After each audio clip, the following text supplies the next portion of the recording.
অপ শিক্ষার্থী বন্ধুরা নিশ্চয়ই ভালো আছো। তোমাদেরকে শুভেচ্ছা জ্ঞাপন করছি। মামুন সিজ ইংলিশ কেয়ারের পক্ষ থেকে বড় মতের সাথে আছি তোমাদের সকলের প্রিয় এবং পরিচিত মুখ মামুন স্যার। আজকে কথা বলবো ট্যাগ কোশ্চেন নিয়ে।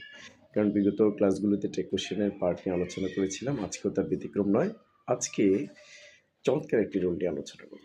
চলো শুরু করা যাক। সেটি হচ্ছে বাকি যদি আমরা জানি নো, নট, নেভার থাকে তাহলে এগুলো দ্বারা নাবোধক বোঝায়। তাহলে ট্যাগটি হয় অ্যাফার্মেটিভ। কিন্তু নো, নট, নেভার এই শব্দগুলো থাকবে না, বাট এমন কিছু শব্দ থাকবে যেগুলো দ্বারা সরাসরি নেগেটিভ বোঝায় এবং বাক্যটি অ্যাফার্মেটিভ ট্যাগ হয়। চলো জেনে নেওয়া যাক ওই শব্দগুলো কি।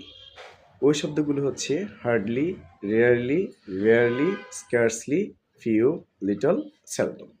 এগুলো যদি থাকে তাহলে বাক্যটি নাবোধক হয় এবং পরবর্তী ট্যাগ কোশ্চেনটি অ্যাফার্মেটিভ ট্যাগ হয়। যেমন আমি যদি বলি Mamun sir hardly comes here, এক্ষেত্রে এই হার্ডলি থাকার কারণে বাক্যটি হচ্ছে নেগেটিভ, তাহলে এটি অ্যাফার্মেটিভ ট্যাগ হবে। কারণ এখানে কিন্তু সরাসরি নো অথবা নট অথবা নেভার নেই, কারণ এই শব্দগুলো আমাদের কাছে খুবই পরিচিত। আমরা জানি নো, নট, নেভার সরাসরি নাবোধক বোঝায়, কিন্তু হার্ডলি দ্বারা যে নাবোধক বোঝায় এটি কিন্তু অনেকে জানে না। তো সেজন্য এই শব্দগুলো একটু আমরা জেনে নেওয়ার চেষ্টা করব। তাহলে এই উদাহরণটা কী ছিল? উদাহরণটা ছিল Mamun sir hardly comes here. তাহলে এক্ষেত্রে নো, নট, নেভার নেই, আছে কি হার্ডলি। এই হার্ডলি দ্বারা নাবোধক বোঝায়।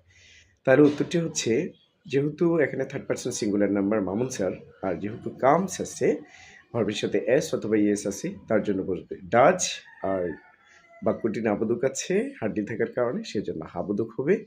তো এক্ষেত্রে মামুন স্যার হচ্ছে নাউন, তার প্রনাউন হবে হি। তাহলে উত্তরটি হচ্ছে ডাজ হি। সাথে থাকার জন্য অনেক ধন্যবাদ। আশা করি বুঝতে পেরেছ।